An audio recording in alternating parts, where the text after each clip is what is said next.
Hi everybody, it's Alyce-Kay Ruckelshaus of Threshold of Hineni, and I just wanted to talk to you about what I'm doing now that my parents have left.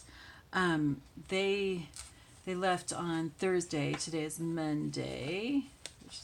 I'm just going through this little thing that I'm making to look over what I need to work on next, and mainly just so that you have something to look at while I'm talking besides my hands. So there's nothing really exciting going on here. I've got a cover that's like half made and I have a few pages and stuff. But anyway, so my parents left on Thursday. Today's Monday. And I haven't really planned my time out other than like work and everything. I have to work, obviously. I teach Chinese children English every morning and some evenings. And I also do some transcription and I work on my books and my store and my journals and stuff.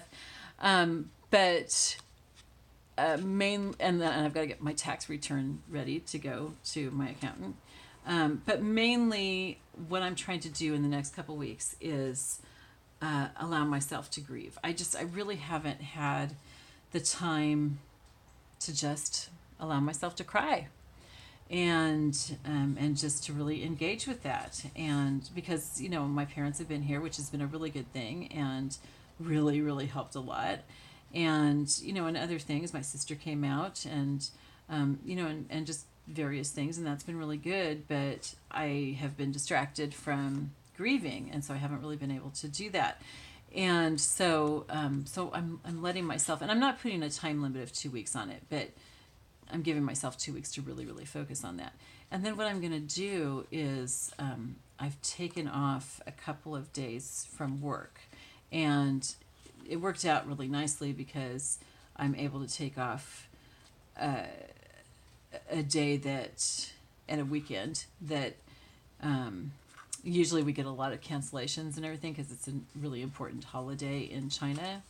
And so I'm not going to lose a lot of money because I probably would have had a lot of cancellations. So I'm going to take off a couple days for that, and along with it, my regular Monday off. So I'll basically have 3 days of not working, which, wow, I haven't done something like that in forever. And so that's like, wow. But I'm taking that time off not to go have a vacation, but to kind of recommit myself. Okay, so when I looked at the calendar for taking these days off, I noticed that it's going to be Rosh Hashanah, those 3 days, and that's the Jewish New Year, and it's kind of a time for letting go of the past, specifically past sins, but just like letting go of the past and reaching into the future. And I really see that as being providential, that that God probably put on my heart to take those particular days off, and so that I can do that, and I'll talk more about this at another time, a little bit more detailed and stuff. But I think I went that way. Or does this matter? Nope, that has to be that way. Okay. But I'm not sure what I'm going to do, but I have this vision of being up on top of a mountain and blowing my shofar. I don't know if I'll do that. That sounds really corny, but that's just kind of like in my mind. And it's really funny because I said, I need to find a mountain that I can go to. And it's like, you live on top of a mountain. Not I live on top of a mountain, but I have a house that's on top of a mountain. So I could go up there, but that's just not quite what I see in my mind's eye. So I'm not really sure. And I don't know if I will end up on a mountain or not. Maybe it's just symbolic. But anyway, just spending that time allowing myself to grieve, really focusing on the Lord, not planning to do a lot of other things. I mean, I do have a store that I'm opening, so I've got to do stuff with that, and just all my normal things. But mainly focusing on the Lord and on allowing myself to go through this grieving. And so that's what I'm doing. And so far it's been difficult, as I shared in my last video. But one of the things that I've been trying to put together too is a routine for myself, because Bill and I had a good routine, and now it's just me. I need to take care of all these things. I need a routine for two reasons. One, because when you have a routine and you have like, okay, I do this, then I do this, then I do this, then I do this, maybe right away it takes some effort to remember what to do, and I have, a list written out. But those things eventually become habit, and they just lead from one thing into another, and so you don't have to think about it so much, and so you don't go through so much decision fatigue. You scientists have found that we can only make so many decisions a day, and which shouldn't surprise any of us. And so, like, one of the people that's always mentioned when you talk about what these studies mean and everything is Steve Jobs. He wore the same thing all the time. He had like a uniform, so that he wouldn't have to make a decision about what to wear, so that wouldn't be one of the decisions out of the limited number that he could make each day. And which I think is a really good idea. And it's really funny because Bill lived kind of by that too. He, ever since junior high, he wore the same thing all the time. In the summer, he wore khaki shorts and a polo shirt, and different colors, but they were just in his closet, and it's not like he had to go through a big decision-making process. And during the rest of the year, he wore khaki slacks and a button-down shirt, and that's what he wore all the time, period. Never anything else. He didn't have anything else. He had a huge closet full of khaki pants and button-down shirts and polo shirts. And so it just made his life easier in that respect. So routines are like that. I'm not saying that you have to wear a uniform, but I'm just saying if you have routines, you're not having to make those decisions. And so it just makes life a lot easier for you. And you're not having to think about, okay, what do I do next? And all this stuff. And things don't fall through the cracks. So that's one reason that I need to come up with a routine. But the other reason is just to figure out what all to do, how to get everything done, because I've got to do the work of two people. And I'm just me. It's just me by myself. And so I'm trying to figure out how to do all this and still earn a living and move forward on a business that will bring in income for me when I can't work. That's like just really important. And so, so building a routine is a big part of what this 2 weeks is about. And so I've worked on that, and I have like my routine out, and I won't be following that completely during these 2 weeks because, like I said, it is almost like a retreat for a couple weeks that I'm really focusing on other things. So there are some things in my routine that are being replaced right now today by taxes, but hopefully that'll just be today. And then by spending time just really focusing on God, on what he wants me to do for the rest of my life, on grieving Bill. I have the container and everything else for his ashes, and so I don't know, maybe that will be part of the next 2 weeks is taking care of that too. I'm not sure I'm ready for that yet.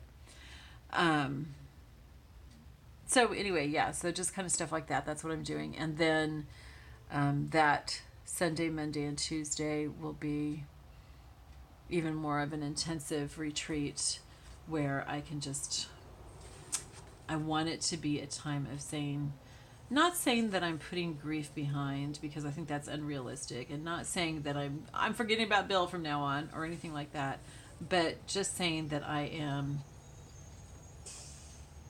fully engaged in whatever this quest is that God has for me, and ready to just follow, ready to take my marching orders, and ready to be fully engaged in that.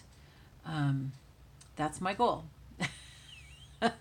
Whether or not that's what's going to happen, I don't know, but that's my aim.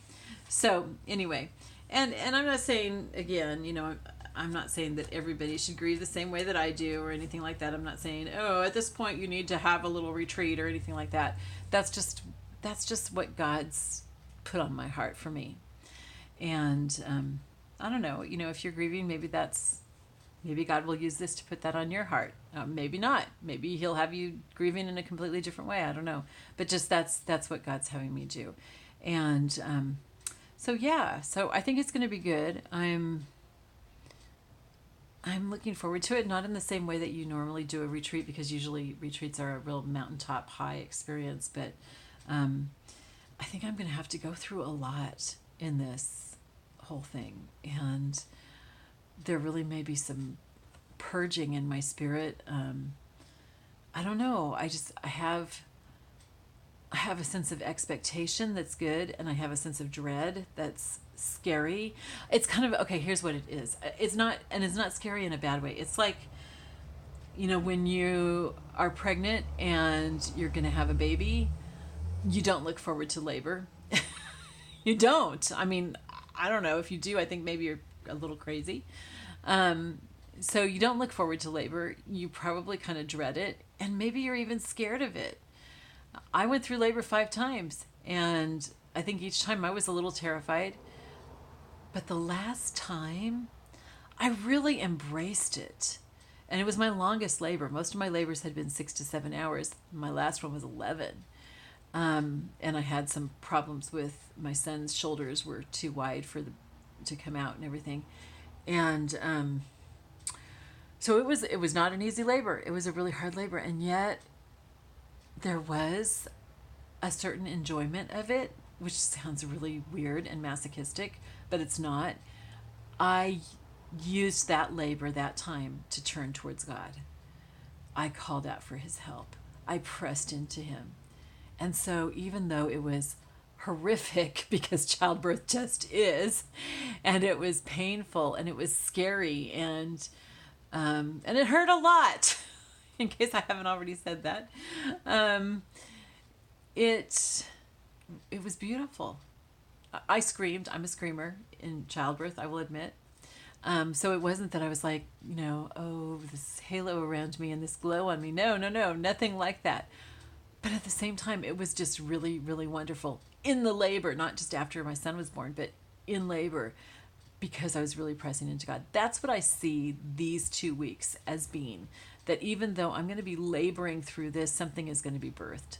I just feel it. I just feel that something is going to be birthed. And it may not be anything that anybody else can see. It may just be in me.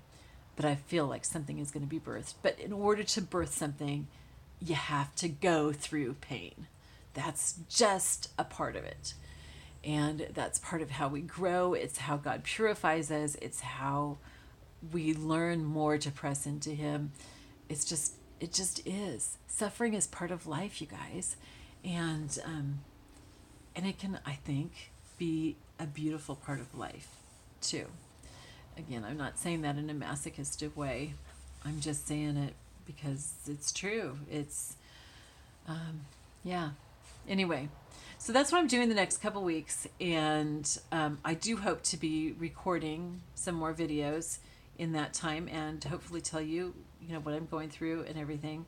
I appreciate so much your wonderful comments and your prayers especially. And I just love you all. And I will talk to you next time. Bye-bye.